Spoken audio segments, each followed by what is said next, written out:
Thanks for checking out another clip of the Cashflow Contractor. We'd love to have you as a part of our audience. Click subscribe wherever you get your podcast. The next thing that you had talked about with us before this was just being able to laser in on something and being able to focus a little bit. Why don't you talk to us about directed focus and how that matters in this, this mindset shift?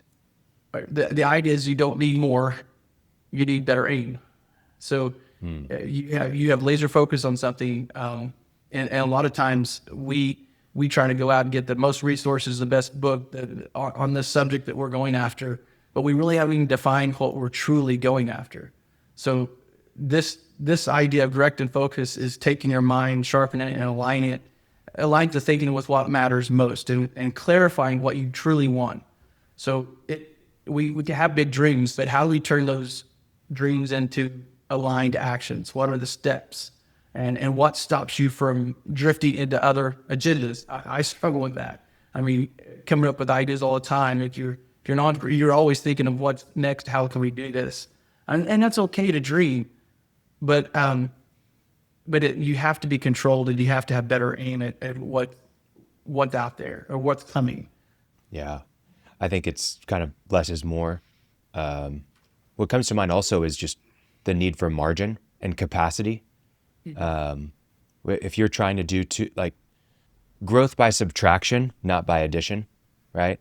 If you're trying to do too much, if you just add the books, if you add the new service line, if you add the new team members, do you actually have the capacity to invest in those things? Do you have time to read the books? Do you have the time in your calendar to be able to do thorough onboarding with that new team member? And then once you add that new service line, is that going to pull you away from what you're really, good at and where most of your money is coming from? There's just so many things that we try to do by addition, but we can only focus so much, and our capacity is our biggest form of currency as a business owner. So where are we going to be able to, find that capacity and actually implement it into something that we really want, that we've defined as ourself, right?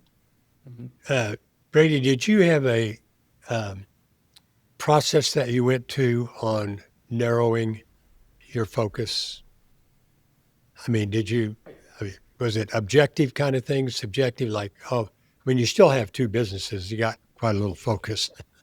I think what helped me most more is it's super simple. We hear about people talking about all the time is you really sit down and stop. What is the end result? And you write out what that looks like. Maybe a bullet point list, maybe that's however it fits you, but what is that end result? I'm wanting to bring on another truck and crew. Okay, what does that look like? How many people and how, the details of that and what that looks like. And then I can work backwards and then assign out what I don't need to be doing. And I mean, you guys talk about systems all the time, and I'm sure you talked about this subject, but that end result in mind, bullet pointing down, writing down exactly what your vision is for that, aiming in and kind of thinking through that, taking 30 minutes to an hour. I mean, can you think about how much you could get done if you just focus 30 minutes or an hour on that end result, no other distractions, and then give it to your owner's assistant, give it to your assistant, and let them even work backwards, and train them how to work backwards for you. And what are the things we need to delegate, and what tasks do I need to do? What tasks does my safety compliance person need to do? What tasks does the finance need to do? And I think that really helps create margin for yourself, and it provides clarity for everyone, because if you don't do that, there's frustration of what was Brady really thinking when he said, I want a new truck and crew? What does that mean? So that clarity fuels the progress, and it doesn't leave room for distraction, which divides our energy and across our whole organization. I'm onboarding 2 new clients this week. Have actually onboarded them, and things we're working on is the vision. And I almost hate that word now because it means so many kind of goofy things. You think you got to have all this stuff. And I get to them and I said, no, what do you want? Right? And if it's a lofty vision that you want to save the world, then that's fine. But what do you really want? Well, I want a business where people who work here like to work here. It's process run. I'm not waked up in the middle of the night with emergencies. We make reasonable money. People stay here because people want to work here. We're serving our clients. They appreciate us. Some things like that. So when you task people to sit down and write out their vision, they have such a hard time. But if they start thinking in terms of what do I really want, a system-driven business and people like to work here. Okay, that's something you can start working backwards from, right? What systems do we need to write? What's the process to write them? So, yeah. I think that's one of the first principles that you just hit on. Gotta figure out where you're going. And I don't know, what do you guys think? But vision, we often think of vision of, okay, I define it now, and this is the next 12 months. This is what's the balance between a shifting vision and adapting, and because environment, market, everything changes, and you have to adapt off that vision. And so that's something I struggle with, is you clarify all these things and you aim better, but then, this certain employee leaves or the market comes out with this and you have to shift. I think that's an interesting part of being directed focus. Yeah. Yeah. Well, my thoughts on that subject are a vision that's out there 10 years, or in the 80s, the Japanese were doing 100-year visions, which I guess is okay. But how long have we really had AI?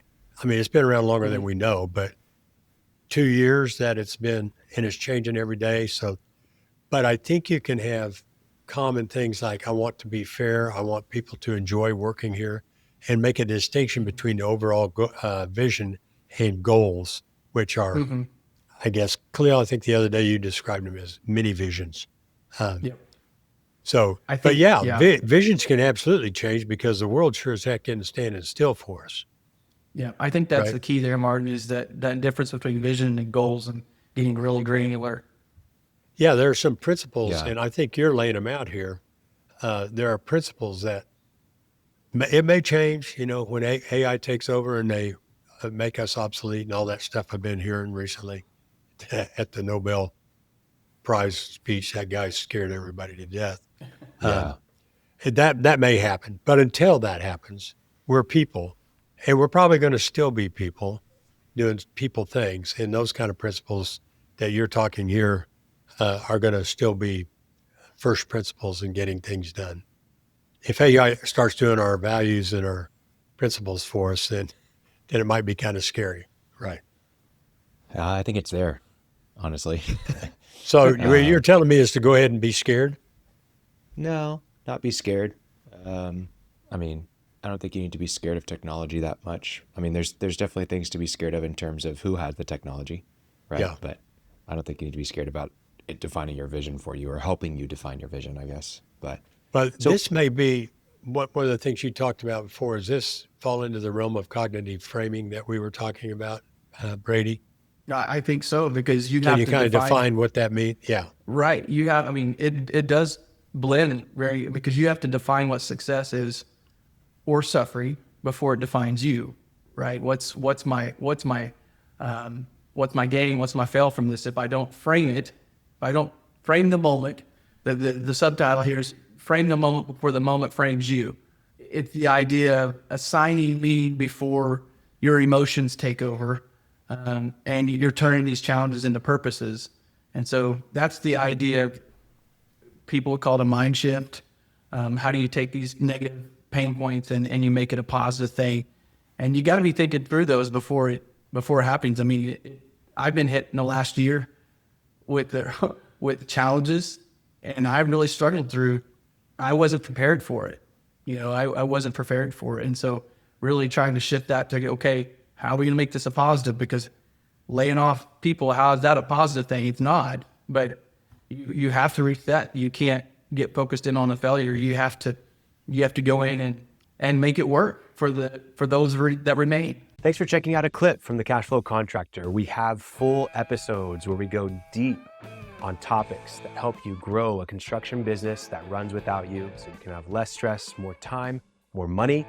Now, we've got other videos, other clips, but if you want to check out the full episode for this clip, you can click wherever our editor put it. It might be here, might be there, might be over my face, I don't know.